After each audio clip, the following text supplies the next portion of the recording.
beloved Boss Mike Cervera.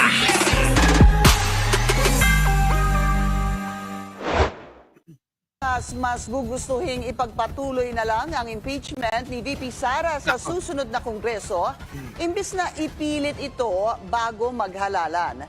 Hindi naman daw kasi dapat madaliin ang pagpapatalsik sa bise. Yan ang agenda report ni Zan. So nandito na tayo mga kababayan. Alam nyo, naniniwala ako na hindi naman dapat minamadali yan eh. Masyadong nagmamadali, pwede namang yung last year, pwede pa yan eh. Basta paparusahan mga kababayan. Huwag kayong magmamadali. Lahat yan iniisip. Bakit kanyo? Marami pang mga pera yan eh. Marami pa silang perang mga naipon, para gastusin, para gumamit ng ibang tao. Diba? Diba? Ito na, pakinggan dito. ILC, makinig ka. Ilang mambabatas mas gugustuhing ipagpatuloy na lang ang impeachment ni VP Sara sa susunod na kongreso, imbis na ipilit ito bago maghalalan. Yan, di ba yan yung posisyon ni Pangulong Bongbong Marcos? Ito po yan. Sa mga DDS at iba pa na mga sektor at grupo, sasabihin nila ayaw ni Pangulong Bongbong Marcos. Dito na papasok to. Ito yung opinion ni Pangulong Bongbong Marcos na na masasayang lang yung gagawin nyo na pagdinig dyan dahil nga busy na yung mga congressman, yung mga senador. Paano pa nila maaasikaso yan? Bakit hindi na nga lang antayin yung tamang panahon, sabi ni Pangulong Bongbong. Diba, Mamita Star Talk, Matulis Forever? Vancouver Gem, di ba? Skips TV, Hermes Valdez. Yun. Tuloy. Hindi naman daw kasi dapat madaliin ang pagpapatalsik sa bise. Yan ang Wag nyo daw madaliin sa mga hindi pa nagla-like. 2,600 na tayo, mga kababayan.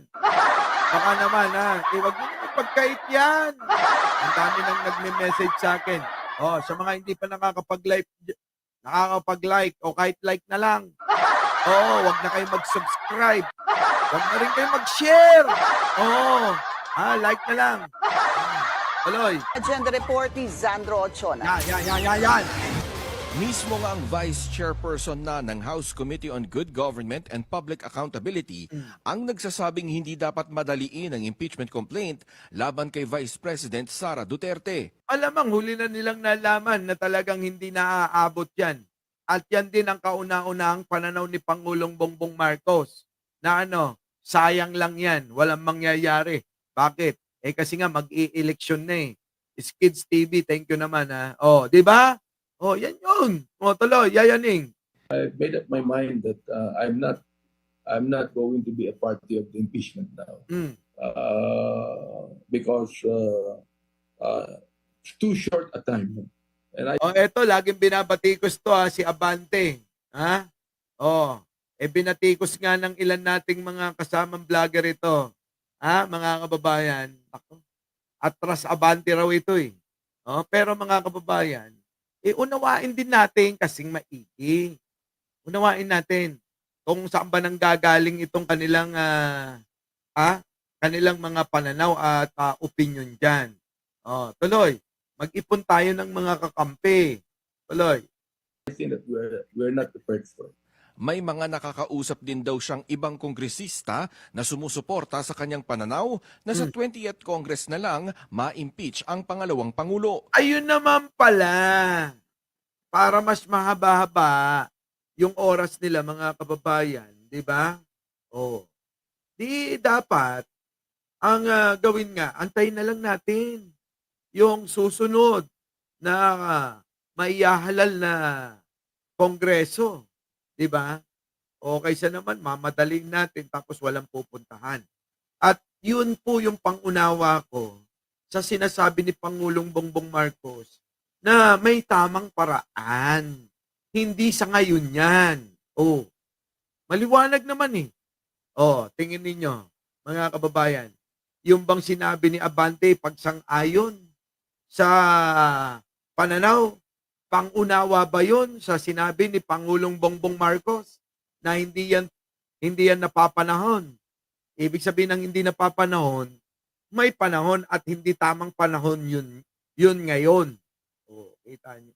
Maliwanag yung mensahe, mga kababayan.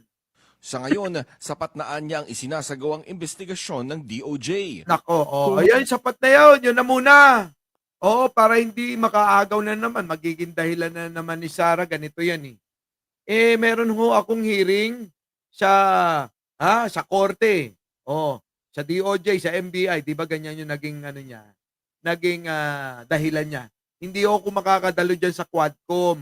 Ako po ay may nagkasabay ng pagpatawag ng NBI, 'di ba? Kaya hindi ho ako makakapunta diyan. Ganun. 'Di ba? Ngayon, ano nangyari? Hindi makadalo sa isa. Ngayon, tutukan nyo na muna yan. Ang kaso ni Sara na, kasong kriminal, mga kababayan. Nako, Sara, kapag ka ikaw na pukpukan, napukpukan ito si Sara ng kasong kriminal, nako po, tapos ng karir. Halimbawa, marami pang oras dyan. Unawain nyo mga kapatid, Helen Mangkaw, unawain ninyo yung kung saan sila nang gagaling. Di ba, Kicks TV? Kanya-kanya ng unawa, kaya nagkakagulo. Yun na nga. Di ba, parang Biblia nga yan. Biruin mo, hindi pa tayo sinisilang sa mundo, nagkakagulo na sila. Tapos ngayon, mga kababayan, matanda na tayo at mawawala na tayo sa mundong ibabaw, nagkakagulo pa rin sila, hindi nagkakaunawaan. Parang ganito lang yan. Tuloy. I might think of joining it. Marami pang oras because nakita naman natin Marami pang oras. Ibig sabihin, hindi isinasantabi yan. Ibig sabihin, lahat daw ng mga bagay ay may tamang pagkakataon. At yung pagkakataon sana na makuha at maisampa o maumpisa ng impeachment ni Sara ay yung pagkakataon na sure bull, shoot sa banga. Diba? Shoot sa banga. Ngayon mukhang hindi man lang dadapo sa labi Hindi dadapo sa labi, mga kababayan Tuloy. Ang investigation na ginawa ng Committee on Good Government talagang kinakailangan. Pero at this point in time, wala tayong panahon dyan. Kaya mas mainam anya na maimbestigahan pa ang pangalawang Pangulo. Yan, tama. Yan ho yung sinasabi ni Pangulong Bongbong Marcos. Yan. Tuloy. We don't have to be in a hurry. Okay? We can investigate more. We could be able to be more sure. In the 20th Congress, yan, mga kababayan, kailangan siguraduhin. Narinig niyo sinasabi ni Abante? Be more sure of the impeachment rather than today. Pero ayon naman sa isa pang vice chairman ng komite, posibleng makamit ang 1/3 na pirma ng mga kongresista para maitransmit na ang impeachment sa Senado. Yun nga lang, may mga bagay na dapat ding linawin. Diyos ko. Pwede rin naman, sige. Karapatan naman nila yan Di ba?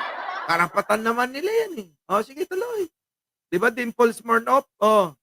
Sa yung legal question na, di ba syempre magtatapos ang Kongreso, mag-e-eleksyon, kaya pa ba nung panahon? Because kung i-file siya, pagkatapos mabibilang na yan at hindi siya makonsider na continuing, ibig sabihin pagkatapos ng election is, it will be an entirely new Congress. Baka, ibig sabihin nun, mag-a-apply na yung 1-year ban.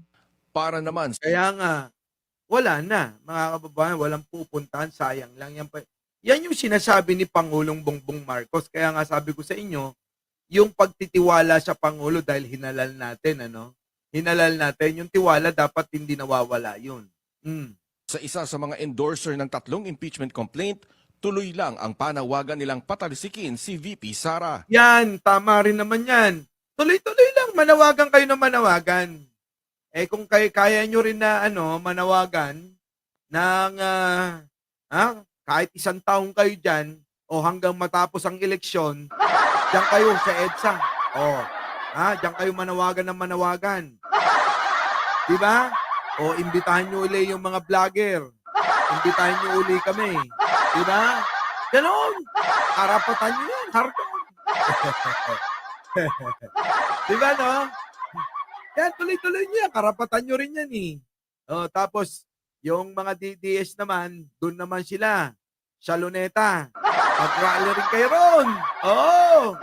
Dito naman yung mga pro-impeachment, anti-impeachment doon sa Luneta.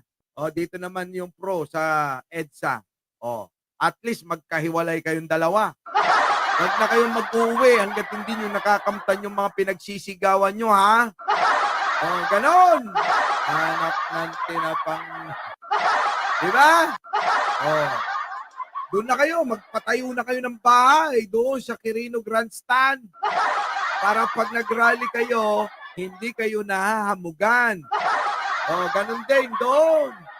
Yung mga pro-impeachment, magtayo na kayo ng tent dyan sa inyong, dyan sa Gedli-Gedli. Dyan na kayo tumira. Wala stick talaga. Di ba? Sige, tuloy. Kami, hindi kami pinanghihinaan ng loob. Alam namin na sa mga susunod na panahon, yung ating mga kasamahan leadership ay magpo-posisyon din in due time by next week siguro. Antayin natin dahil may sinasabi kasi ang SecGen na mayroon pang fourth complaint daw na mayroong majority. Nais din nilang tapusin na ang impeachment complaint at huwag nang ipasa sa susunod na Kongreso. 3 linggo bago muling mag-break ang sesyon dito sa Kamara, kaya nakabitin pa rin kung uusad nga ba ang impeachment complaint laban sa pangalawang Pangulo. Uusad yan!